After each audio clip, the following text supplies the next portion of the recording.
Amboseli Reserve, early morning. A breeze moved low across the dust as the light came in pale and soft over the southern plain. Near the edge of a drying cluster of fever trees, an elephant stepped out from the thicket alone. Her movement was uneven.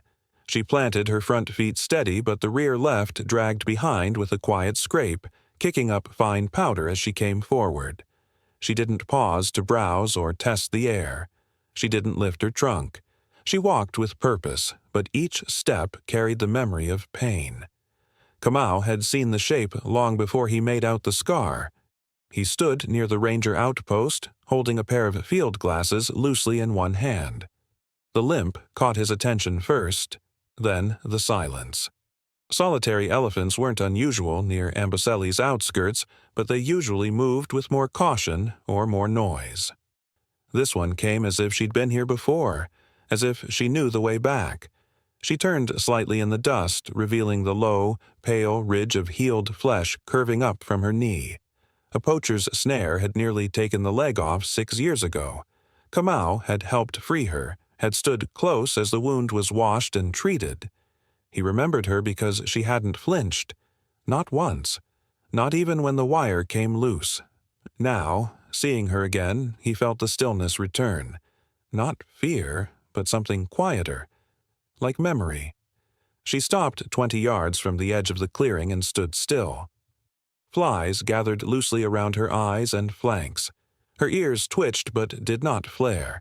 Her breathing was steady but low in her sides, almost hidden. Kamau stepped forward with care. She didn't move. "It's okay, girl," he said. She blinked, nothing more. Her trunk remained low to the ground, curling once, then still again. Behind her, the trees held no other shapes. No herd. No calf. The loneliness in her stance was sharper than the limp. Kamau signaled to the 2 younger rangers behind him not to approach. He moved a few steps closer, slow, boots barely lifting the dust. She exhaled once, deep, long, and shifted her weight off the bad leg. The skin near the old scar had grown smoother, paler. No fresh injury. But something was wrong. Kamau had watched injured elephants before. They cried out, turned, even collapsed. But this one had walked. Walked with effort, but on her own. Not seeking help, just returning. She lowered her head, tusks tipping forward slightly, and began to shift back toward the line of trees. Her steps were slower now. Not from pain, but waiting. She paused again and turned her head, not fully, just enough to see if anyone followed. Kamau did. If she was walking, something still mattered. If she was alone, something had been lost. The wind picked up as she reached the first shadow beneath the trees. Loose bark lifted from the ground and scattered into the brush. The limp grew heavier again as the slope deepened, and she stopped, leaning her trunk lightly against a tree trunk before letting it fall. Kamau waited at the edge. If he pushed too close, she'd run, and if she ran, she'd tear the leg again. That was the risk. If he held back, she might vanish into the trees. That was the other. She moved once more. Into the thicker cover. Not running, not afraid, just leading. Kamau looked down at her prints, the left rear dragging, soft ridges blurred by dust, and followed.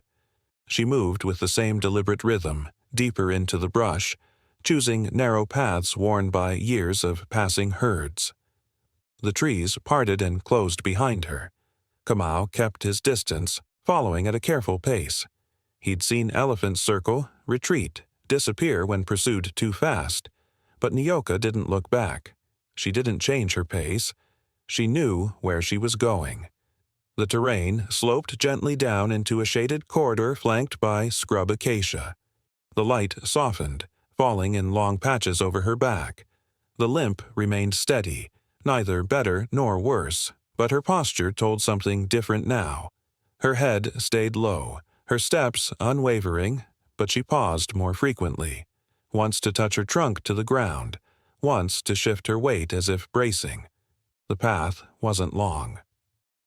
yet she moved like she had walked it for days. Kamau stopped when she did.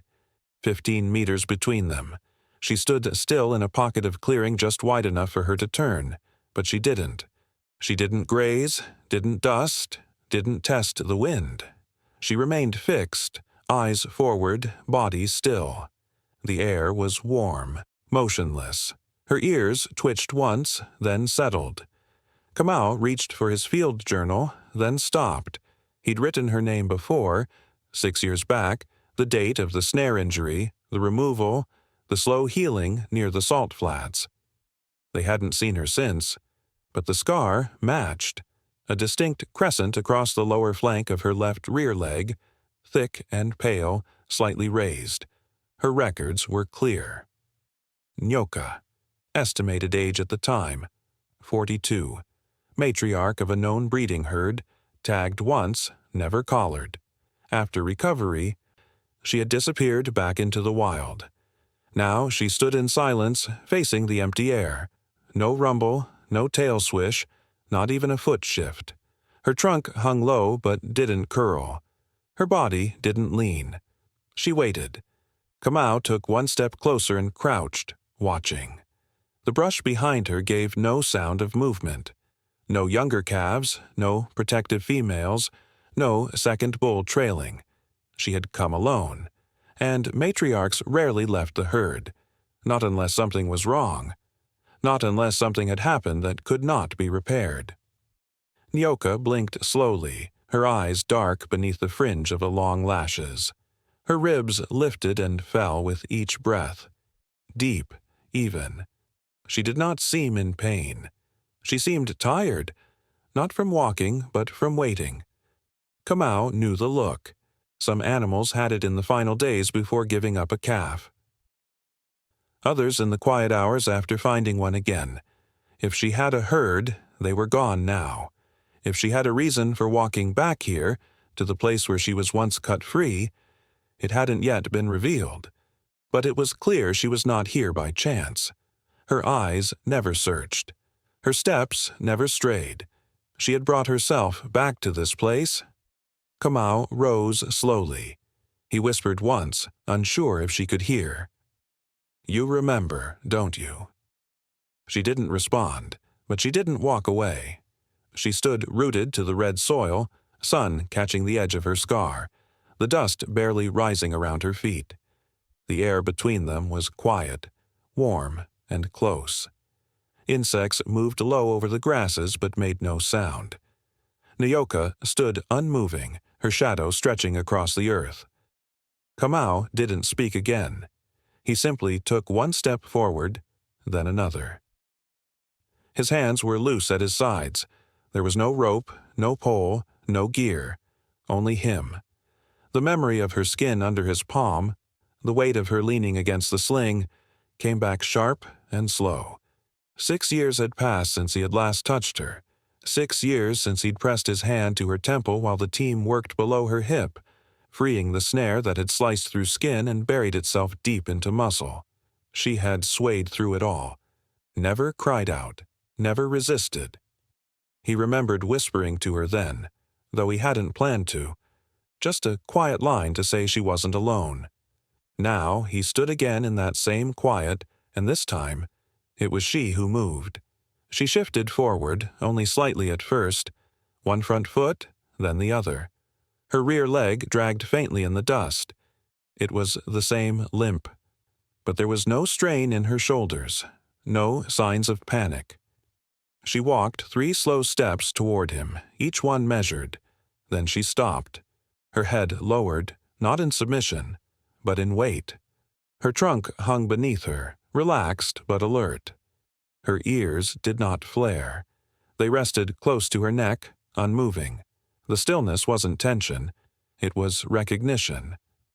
Kamau didn't step closer. He waited. If he reached out, she might turn. If she turned fast, the old injury could open again. The risk was real, even in peace. If she ran, she could tear the limb. If she fell, there would be no lifting her. Not here. The gap between them was 5 meters now, enough for a small breath to pass between species. Kamau crouched slowly. The ground was warm beneath him, and the scent of crushed leaves lingered faint on the air. Nyoka remained where she stood. The softest sound came from her trunk, a subtle, almost inaudible exhale. Not a warning, not a call. Just the air moving, slow and thick, from deep in her chest. She blinked once. Her skin, close now, showed the map of age. Fine cracks along her cheeks. Dust settled in her folds. Kamau held his posture. He spoke once, not loud. I remember too. There was no movement in response, no answer, just the stillness between breaths. Then she turned slightly, not away but to the side, opening the space in front of her, revealing the trail she had come from. She took one step back, not retreating, not leaving, inviting. Kamau understood. She had not come to ask for anything. She had come to show him something. He stood again slowly, joints stiff from kneeling. She did not flinch. Her trunk rose slightly, then dropped again. She turned fully now, back toward the thicket, and began to walk. Kamau followed. The brush ahead narrowed, but she pushed through with ease. The dust from her steps curled along the path behind her, and the limp deepened slightly as she moved uphill. Still, she did not pause. She kept walking, pausing only once to look behind. Kamau met her eyes just briefly, then watched as she turned again and continued into the trees. The forest held close around them, thick with heat, and for the first time since she'd arrived, her trunk rose slightly to test the air. Not for danger, but perhaps for memory. The path curved gently northward, thinning into a corridor of brittle brush and scattered stone. Nyoka moved ahead, her steps slower now but without hesitation. The forest shifted around her. Light filtering through the acacia canopy in flickering bands. The shadows followed the ridges of her back, long and unbroken. Kamau walked behind, keeping his pace even, matching her rhythm from a respectful distance. She hadn't looked back again. She didn't need to. Each footfall sent a whisper of dust upward, soft and dry. Her trunk hovered close to the ground, not searching, just gliding near the earth. She moved with intent, but the pace had changed. Before, it had been deliberate. Now, it was something else. Careful. There was no stumble, no sharp falter, but there was a heaviness in the way her rear legs bore her weight. The right leg began to do more of the work. The left lagged, not in pain, but in burden. The slope rose gently before dipping into a shaded hollow. Kamau recognized the terrain, a patch elephants rarely lingered in. Too quiet, too little water, too far from the usual migration routes. Nyoka knew this too. Her kind didn't walk here unless led by need. That made the silence harder to ignore. Something was wrong, and it wasn't just in her limbs. She paused once beside a fallen branch, resting her trunk briefly along its length. It wasn't a lean for support. It was a moment of stillness, as if listening. The forest gave no answer, no bird song, no insect hum. Only wind moving faintly through dry leaves, brushing the tops of thorn trees like breath held and released. Kamau stopped too, scanning the ground behind her. The drag marks were more defined now, wider. The limp had deepened, but she didn't favor it. She wasn't adjusting to pain. She was conserving energy. That distinction mattered. If she was failing, it meant there was no help behind her, no herd, no support, no calf keeping pace. That meant she was carrying something alone, and whatever it was, it weighed more than the injury. She moved again, up over the rise and into the dip, where the brush opened to reveal a small, sloping hollow. The soil here held more moisture. It had cracked from the heat, but still showed faint signs of recent movement. Old indentations, not fresh. Kamau looked closely. Elephant prints, but smaller. A juvenile, no more than a few weeks old. Faint. Partially collapsed from time and weather. Nyoka stopped beside them. She didn't call, didn't reach her trunk forward, She just stood over the prints as if confirming something. Her breathing slowed, sides lifting in rhythm. Kamau said nothing. The pieces began to settle. If there had been a calf, it was not with her now. If she had brought it here, she had not brought it back out. Nyoka shifted her feet once, then began moving again, past the tracks, deeper into the trees. Kamau followed. The risk had become clearer. If she was grieving, her behavior could shift. If she was guarding something, she might not allow anyone near. But if she was searching, if she had returned because something had changed, there was still time. The wind picked up briefly, rustling the brittle canopy. Nyoka's ears lifted slightly in response, then settled again. The light had thinned, turning the path ahead into a narrow ribbon of shade and dust. Her shape moved through it, slow and steady. Not lost, not broken, but changed. The trees fell away with quiet reluctance, thinning into a small, open clearing. Dry branches lay scattered across the hard-packed ground, some cracked and split, others stripped of bark by passing herds long gone. The light settled flat here, heavy and golden, washing over the dust that drifted lazily in the still air. Nyoka stepped forward without pause, the limp now part of her rhythm. She did not scan the horizon or lift her trunk. She walked as if she had always known the way back. Kamau stopped just short of the clearing's edge. The silence pressed closer here, as though the trees had drawn in their breath. He saw the hollow before he saw what lay inside it, a shallow depression in the earth, barely sheltered, marked by dark patches of disturbed soil. Nyoka stepped into the center and stood over it, positioning her body between Kamau and the shape on the ground. Her trunk hovered, then slowly curled inward. She didn't touch. She only stood still, eyes low, head gently angled downward. From where Kamau stood, the outline was clear now.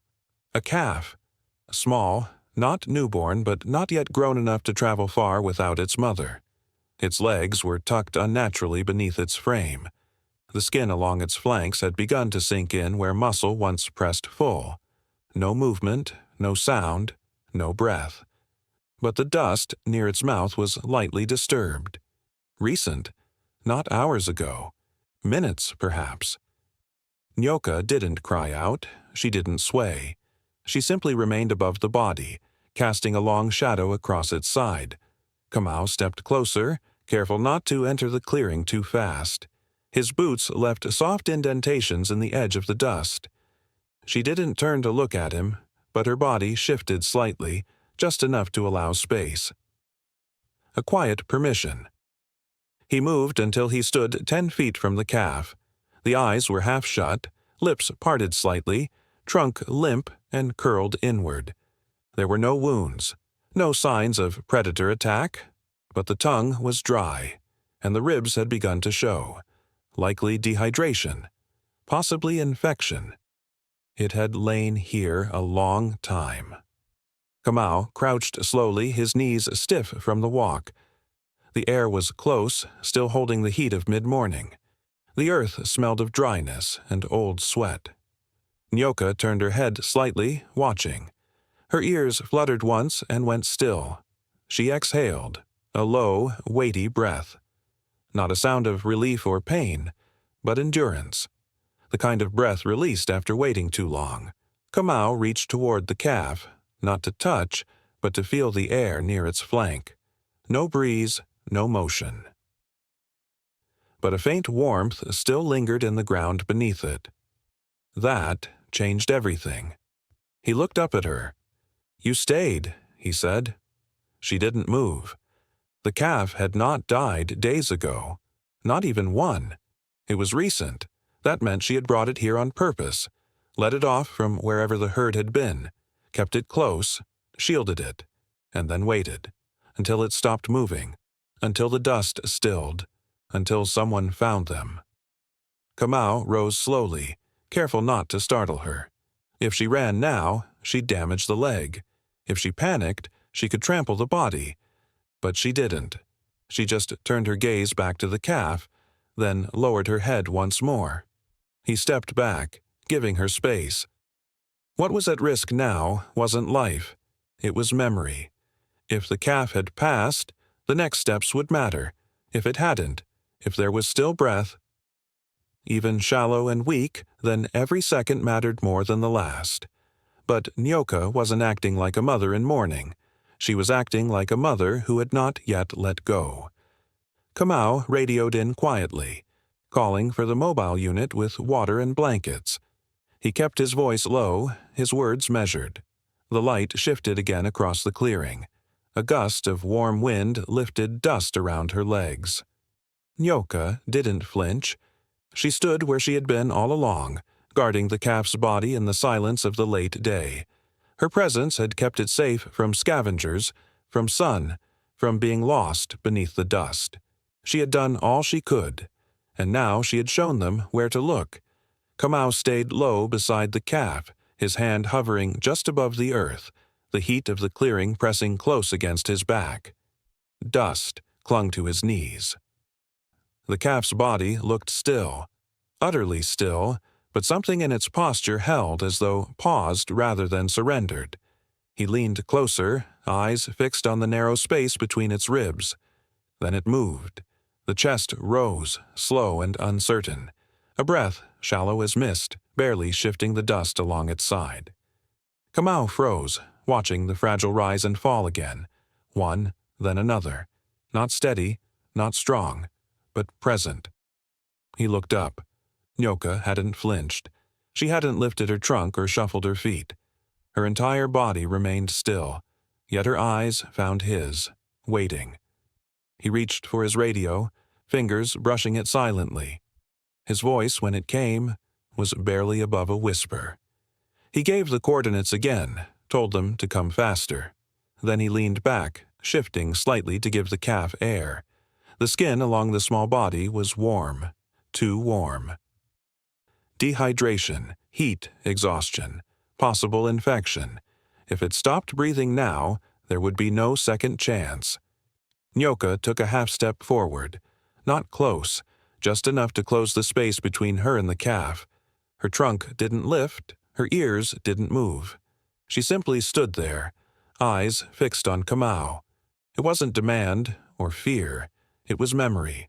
The same presence she had offered years ago, when it was her own wound being tended, she now offered to her young. Kamau placed a hand gently on the dry earth beside the calf's foreleg. No pressure, just steadiness. The calf's breathing fluttered again, sharp and uneven. He could hear the faint rasp in its throat. The signs were clear. Time was short. If hydration didn't begin soon, the organs would begin to fail. If transport took too long, the stress alone could end it. He opened his pack slowly, pulling out the single emergency water flask. It wasn't enough for treatment, but it was something. He tilted the cap carefully, soaking the edge of a cloth. Then he leaned in, pressing the damp fabric to the calf's cracked lips. It didn't react. He tried again, letting a few drops fall. One caught the edge of the calf's tongue. Another breath followed, deeper this time, rattling in the chest. Not safe yet, but not gone. Nyoka took another step. Still no sound, still no panic, just presence. She stood over them, eyes lowered as if anchoring the moment. Kamau kept working, eyes on the calf's flank, counting each breath as it came. The spacing was irregular, too long between some, too short between others. He soaked the cloth again, tried a different angle, coaxed another flicker of movement from the trunk. A tremble, a twitch. Then stillness. The mobile unit wasn't far now. He heard faint wheels against the dirt road beyond the tree line. He didn't turn, didn't signal. His attention stayed fixed on the calf's chest, still rising, still falling. If they moved too soon, it might go into shock. If they waited too long, its lungs could fail. Every choice now carried weight. He spoke once, quietly. "You're almost there." The words fell into the space between him and the elephant. Nyoka didn't respond. She didn't need to. Her body remained steady, as if holding the world in place around her. The first ranger stepped into the clearing, a saline pack already in hand. Kamau lifted his head once, gave a single nod, then turned back to the calf. The wind shifted softly through the trees. A bird called once, far off, then went quiet again. Nyoka's ears lifted slightly at the sound, but she didn't move from her place. She had brought him this far. The rest would not be hers to carry. But still, she stood, waiting, watching. And behind her, the dust settled slowly around her feet. The sling came down slow, swaying slightly in the dust.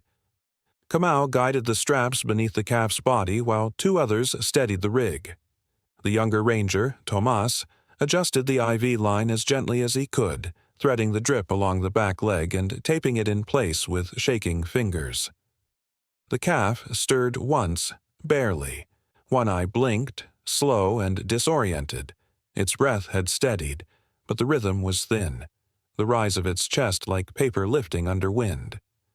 Nyoka stood just outside the arc of their work. She didn't circle, didn't call. She held her position with quiet patience. Every muscle still. Her trunk rested against the earth, the tip coiled gently at the base, unmoving.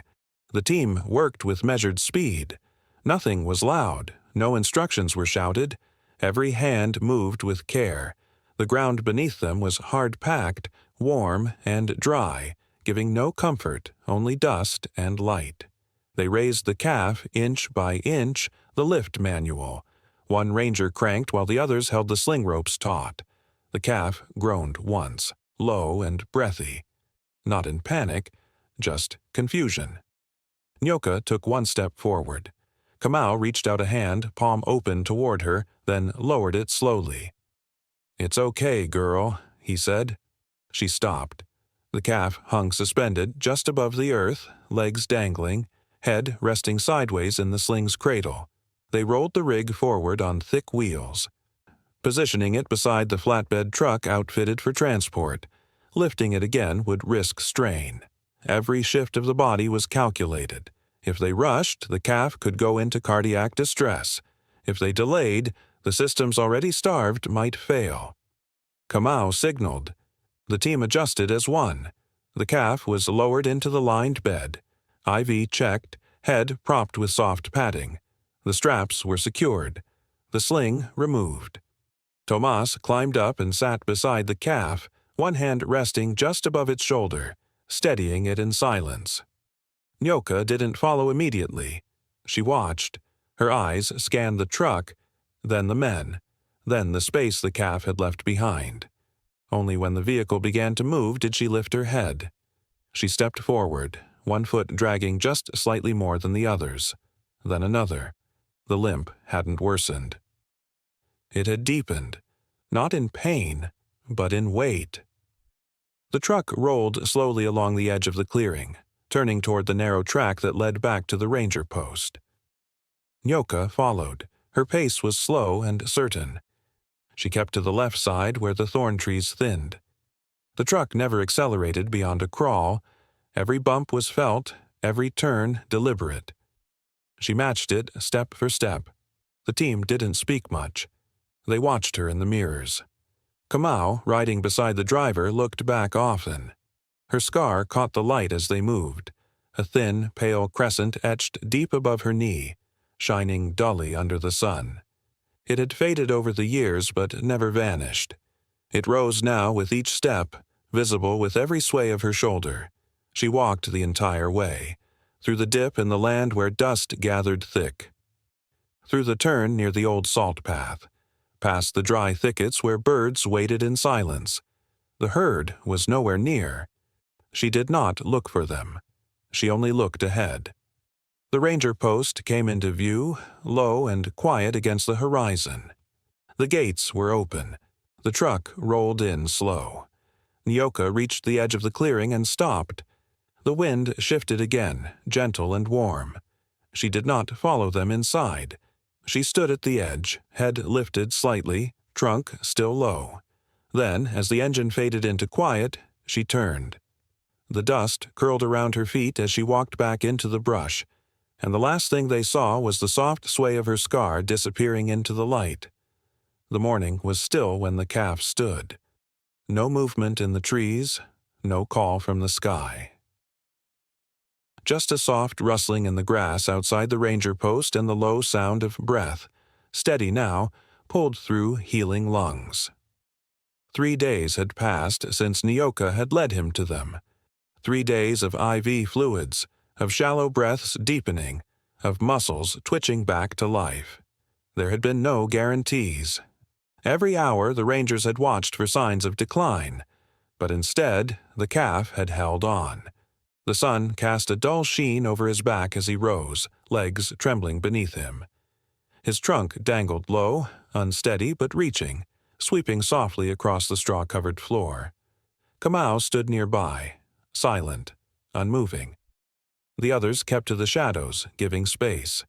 The calf didn't trumpet. He didn't cry. He simply stood, weight shifting from side to side as he found balance again. It was enough. Outside the fence line, Nyoka waited. She had not approached once in the 3 days. She had not left either. She'd stood just beyond the acacia thicket, watching through the early heat and into the cold of each night. When they checked in shifts, they always found her there, still, quiet, her body half-shadowed by the brush, her presence constant. She had eaten little, moved less, but she had waited. Now she stood just beyond the clearing, head high, ears loose against her sides. Her trunk hovered a few inches above the soil, curling once, then relaxing. Kamau walked to the edge of the post, his boots slow in the dust. He stopped short of the gate and looked toward her. The calf, still shaky on his feet, moved once toward the open air.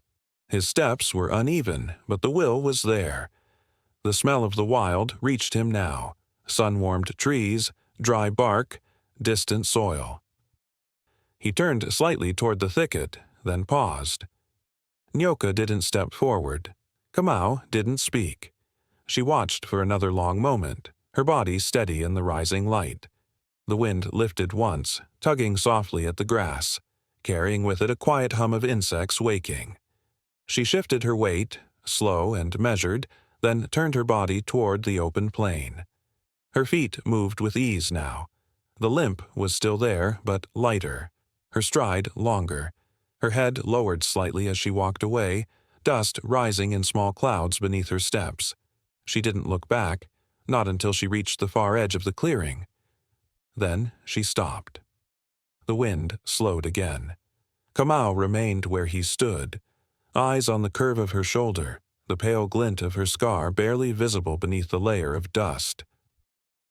The calf pressed 1 foot forward inside the enclosure, curious but uncertain. Still too weak to follow, but stronger than before. Nyoka lifted her trunk. Not high, not toward the sky. Just enough to mark the air between her and the figures she left behind. A pause, held for a single breath. Then she lowered it again and stepped forward, 1 foot, then the next, into the long, waiting line of heat. The trees folded in behind her.